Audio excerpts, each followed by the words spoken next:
ಪ್ರೀತಿಯ ಸ್ನೇಹಿತರೆ ನಮಸ್ಕಾರ. ನಾನಿವತ್ತು ಸಾವಯವ ರೀತಿಯ ಕೃಷಿಯಲ್ಲಿ ಅನಾನಸ್ ಬೆಳೆಯನ್ನು ನಾವು ಯಾವ ರೀತಿಯಲ್ಲಿ ಮಾಡಬಹುದು ಅನ್ನೋದ್ರ ಬಗ್ಗೆ ಮಾಹಿತಿಯನ್ನು ನೀಡ್ತಾ ಇದ್ದೀನಿ. ತಾವೇನಾದರೂ ನಮ್ಮ ಕೃಷಿ ಸ್ಫೂರ್ತಿ ಚಾನಲ್ಗೆ ಹೊಸಬರಾಗಿದ್ದರೆ ಈ ಕೂಡಲೇ ಸಬ್ಸ್ಕ್ರೈಬ್ ಮಾಡಿಕೊಂಡು ನಮ್ಮನ್ನು ಪ್ರೋತ್ಸಾಹಿಸಿ ಮತ್ತು ಬೆಂಬಲಿಸಿ.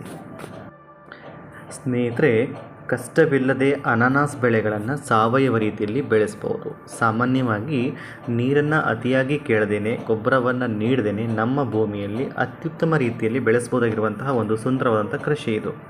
ಆದರೆ ಕೆಲವು ಜನರು ಇದಕ್ಕೆ ಒಂದಷ್ಟು ರಾಸಾಯನಿಕವನ್ನು ಬಳಕೆ ಮಾಡಿ ಕೃಷಿಯನ್ನು ಮಾಡ್ತಾರೆ. ಇದನ್ನು ನಾವು ಸರ್ವೇಸಾಮಾನ್ಯವಾಗಿ ಇತ್ತೀಚಿನ ದಿನಗಳಲ್ಲಿ ನೋಡ್ತಿರುವಂಥದ್ದು. ಕಾರಣ, ಆಕಾರದಲ್ಲಿ ದೊಡ್ಡದಾಗಿ ನೋಟಕ್ಕೆ ಚೆನ್ನಾಗಿ ಕಾಣುವಂತೆ ಅನಾನಸ್ ಬೆಳೆಗಳನ್ನು ಬೆಳಿಬೇಕು ಅನ್ನುವಂತಹ ಮತ್ತು ಹೆಚ್ಚಿನ ಆದಾಯವನ್ನು ಗಳಿಸಬೇಕೆನ್ನುವಂತಹ ಒಂದು ಉದ್ದೇಶ ಇಟ್ಕೊಂಡು ರಾಸಾಯನಿಕನ ಬಳಕೆ ಮಾಡುತ್ತಾರೆ. ಮುಖ್ಯವಾಗಿ ನಾವಿಲ್ಲಿ ಗಮನಿಸಬೇಕಾಗಿರುವಂತಹ ವಿಷಯ ಏನು ಅಂತಂದರೆ, ಅನಾನಸನ್ನು ಬೆಳೆಸಬೇಕು ಅಂತಂದರೆ ಪ್ರಮುಖವಾಗಿ ಬೇಕಾಗಿರುವಂಥದ್ದು ಉತ್ತಮ ರೀತಿಯ ಬೆಳಕು ಮತ್ತು ಉತ್ತಮ ರೀತಿಯ ಬಿಸಿಲು. ನೀರು ಮಿತವಾಗಿ ನೀಡಿದ್ರೆ ಸಾಕಾಗತ್ತೆ. ಇಬ್ಬನಿಯ ನೀರಿನಲ್ಲೂ ಕೂಡ ಬದುಕಬಹುದಂತಹ ಒಂದು ಗುಣವನ್ನು ಹೊಂದಿರುವಂತಹ ಒಂದು ಸಸ್ಯ ಅಂತಂದರೆ ಅದು ಅನಾನಸಿನ ಸಸ್ಯ. ಅಲ್ಲದೆ ಇದರ ಎಲೆಯ ರಚನೆ ಕೂಡ ಇದಕ್ಕೆ ಅನುಗುಣವಾಗಿಯೇ ಸೂಕ್ತ ರೀತಿಯಲ್ಲಿ ಮಾಡಲ್ಪಟ್ಟಿರುವಂಥದ್ದು. ಹಾಗೆ ಮಣ್ಣು ಫಲವತ್ತಾಗಿದ್ದರೆ ಈ ಅನಾನಸ್ ಕೃಷಿಯನ್ನು ಮಾಡಲಿಕ್ಕೆ ಸೂಕ್ತವಾಗಿರುತ್ತೆ. ಯಾವುದೇ ರೀತಿಯ ಗೊಬ್ಬರದ ಅವಶ್ಯಕತೆ ಇಲ್ಲದೇ ಕೇವಲ ಮಣ್ಣಿನಲ್ಲಿ ಇರುವಂತಹ ತೇವಾಂಶದಿಂದ ಮತ್ತು ಆ ಗೊಬ್ಬರದ ಫಲವತ್ತತೆಯ ಮಣ್ಣಿನಿಂದ ಈ ಕೃಷಿ ಮಾಡ್ಬೋದಾಗಿರುತ್ತೆ. ಹಾಗೆ ತೇವಾಂಶ ಆರ್ದ ರೀತಿಯಲ್ಲಿ ನಾವು ಈ ಸಸಿಗಳನ್ನು ಒತ್ತೊತ್ತಾಗಿ ಬೆಳೆಸಬೇಕಾಗತ್ತೆ. ಇದರಿಂದ 4ರಿಂದ 5 ವರ್ಷದವರೆಗೆ ನಾವು ಇಲ್ಲಿ ಫಸಲನ್ನು ಪಡಿತಾ ಇರ್ಬೋದಾಗತ್ತೆ. ಬಿರು ಬೇಸಿಗೆಯ ಸಮಯದಲ್ಲಿ ಪೈಪ್ ಮೂಲಕ ನೀರನ್ನು ಚಿಮುಕಿಸಿ ಕೂಡ ವಾರದಿಂದ 10 ದಿನಗಳವರೆಗೆ ನಾವು ತೇವಾಂಶವನ್ನು ಉಳಿಸ್ಕೊಳ್ಬುವ ಸಾಮರ್ಥ್ಯವನ್ನು ಈ ಸಸಿ ಹೊಂದಿರುತ್ತೆ.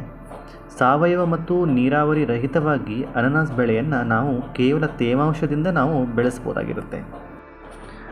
ಸ್ನೇಹಿತರೆ, ನಾವಿಲ್ಲಿ ಅನಾನಸ್ ಸಸಿಗಳನ್ನು ನಾಟಿ ಮಾಡುವಂತಹ ಸೂಕ್ತ ಕಾಲ ಯಾವುದು ಅಂತ ನೋಡೋದಾದರೆ ಮುಂಗಾರು ಮಳೆ ಪ್ರಾರಂಭದ ಸಮಯ ಮತ್ತು ಮುಂಗಾರು ಮಳೆಯ ಅಂತ್ಯದ ಸಮಯ ಅಂತ ಹೇಳ್ಬೋದು.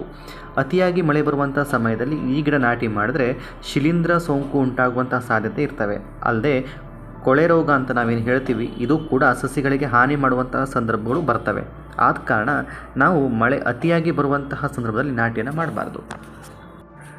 ಅದೇ ರೀತಿಯಾಗಿ ಗಿಡದ ಕಂದುಗಳಿಂದ ಅಥವಾ ಕಾಯಿಯ ಬುಡದಲ್ಲಿ ಬರುವಂತಹ ಮೊಳಕೆಯ ಸಸಿ, ಈ ಸಸಿಯನ್ನು ನಾವು ನಾಟಿ ಮಾಡ್ಬೋದಾಗಿರುತ್ತೆ. ಕಂದುಗಳನ್ನು ನಾಟಿ ಮಾಡೋದಾದರೆ ಮಳೆ ಮುಗಿಯುವ ಸಂದರ್ಭಗಳಲ್ಲಿ ನಾವು ನಾಟಿಯನ್ನು ಮಾಡೋದು ಸೂಕ್ತ. ಅದೇ ಕಾಯಿಯ ಬುಡದಲ್ಲಿ ಬರುವಂತಹ ಮೊಳಕೆಯ ಸಸಿಯನ್ನು ನಾಟಿ ಮಾಡೋದಾದರೆ ಯಾವುದೇ ಸಮಯದಲ್ಲಿ ಯಾವುದೇ ಸಂದರ್ಭದಲ್ಲಿ ಕೂಡ ನಾವು ನಾಟಿಯನ್ನು ಮಾಡ್ಬೋದಾಗಿರುತ್ತೆ. ಫಲವತ್ತಾಗಿರುವಂತಹ ಸಮೃದ್ಧ ಸಾವಯವ ರೀತಿಯ ಮಣ್ಣಾಗಿದ್ದರೆ ಈ ಕೃಷಿಯನ್ನು ನಾವು ಉತ್ತಮ ರೀತಿಯಲ್ಲಿ ಮಾಡ್ಬೋದು.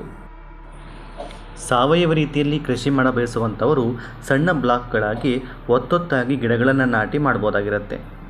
ಕಾರಣ, ಭೂಮಿಯ ಮಣ್ಣು ಎಷ್ಟೇ ಬಿಸಿಲಿದ್ರೂ ಕೂಡ ತೇವಾಂಶವನ್ನು ರಕ್ಷಿಸಿಕೊಳ್ಳಲಿಕ್ಕೆ ಸಹಕಾರಿಯಾಗತ್ತೆ. ಹಾಗೆ ಅದೇ ಜಾಗದಲ್ಲಿ ತೇವಾಂಶವಿದ್ದರೆ ಸೂಕ್ಷ್ಮಾಣು ಜೀವಿಗಳಿಂದ ಮಣ್ಣಿನ ರಚನೆ ಸುಧಾರಿಸುತ್ತೆ. ಫಲವತ್ತಾಗಲಿಕ್ಕೆ ಕೂಡ ಇದು ಸಹಕಾರಿಯಾಗಿರುತ್ತೆ. ಅಲ್ಲದೆ ಸಮೃದ್ಧ ಗೊಬ್ಬರವನ್ನು ಕೂಡ ನಾವಲ್ಲಿ ತಯಾರಿಸ್ಕೊಂಡಂಗೆ ಆಗುತ್ತೆ. ಇದೇ ರೀತಿಯ ಮಾರ್ಗವನ್ನು ಅನುಸರಿಸ್ಕೊಂಡು ಕೇರಳದಲ್ಲಿ ರೈತರು ಸಾವಯವವಾಗಿ ಅನಾನಸ್ ಕೃಷಿಯನ್ನು ಮಾಡ್ತಾಯಿದ್ದಾರೆ. ನೆಲವನ್ನು ಉಳುಮೆ ಮಾಡಿ ನೆಲ ಮಟ್ಟದಲ್ಲಿ ಗಿಡವನ್ನು ಮೇಲ್ಭಾಗದಲ್ಲಿ ನಾಟಿ ಮಾಡಬೇಕಾಗತ್ತೆ. ಈ ಅನಾನಸ್ ಸಸಿಗಳಿಗೆ ತಾಯಿ ಬೇರು ಇಲ್ಲದ ಕಾರಣದಿಂದಾಗಿ ಬೇರುಗಳು ಆಳಕ್ಕೆ ಹೋಗೋದಿಲ್ಲ.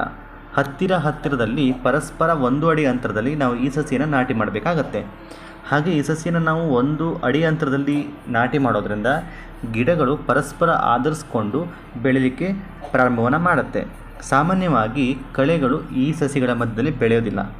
ಒಂದು ವೇಳೆ ಹುಲ್ಲು ರೀತಿಯ ಅಥವಾ ಹುಲ್ಲು ಜಾತಿಯ ಕಳೆಗಳು ಬೆಳೆದರೆ ಅದನ್ನು ಅಲ್ಲಿಯೇ ಉಳಿಸ್ಕೊಳ್ಳಿಕ್ಕೆ ನಾವು ಪ್ರಯತ್ನವನ್ನು ಮಾಡಬೇಕು. ಕಾರಣ, ಯಾವುದೇ ರೀತಿಯ ತೊಂದರೆಗಳು ಈ ಕಳೆಗಳಿಂದ ಆಗೋದಿಲ್ಲ.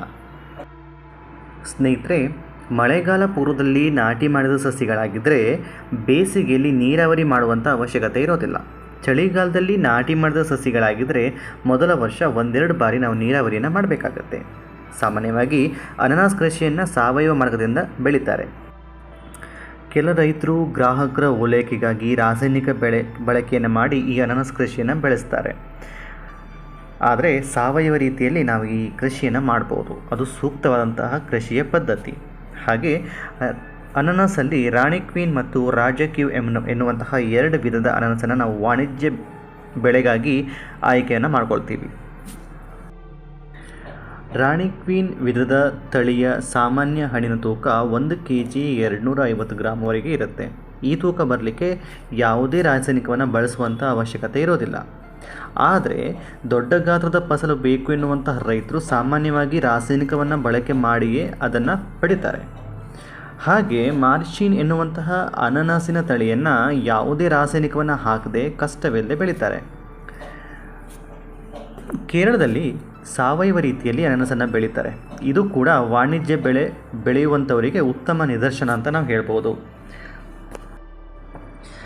ಸ್ನೇಹಿತರೆ, ಸಾಮಾಜಿಕ ಆರೋಗ್ಯ ದೃಷ್ಟಿಯಿಂದ ರಾಸಾಯನಿಕ ರಹಿತ ಆಹಾರ ಉತ್ತಮ. ರಾಸಾಯನಿಕ ಬಳಕೆ ತಿನ್ನುವವರಿಗೆ ಮಾತ್ರವಲ್ಲ, ಅದನ್ನು ಬಳಕೆ ಮಾಡುವವರಿಗೂ ಕೂಡ ತೊಂದರೆಯನ್ನು ಮಾಡುತ್ತೆ. ಕ್ಯಾನ್ಸರ್, ಥೈರಾಯ್ಡ್, ಅಲರ್ಜಿ, ಶುಗರ್ ಹಾಗೆ ಹಾರ್ಮೋನ್ ಇಂಬ್ಯಾಲೆನ್ಸ್ ಮುಂತಾದ ಜೀವಮಾನ ಪರ್ಯಂತ ಅನುಭವಿಸಬೇಕಾಗಿರುವಂತಹ ಸಮಸ್ಯೆಗಳಿಗೆ ಎಡೆ ಮಾಡಿಕೊಡುತ್ತೆ.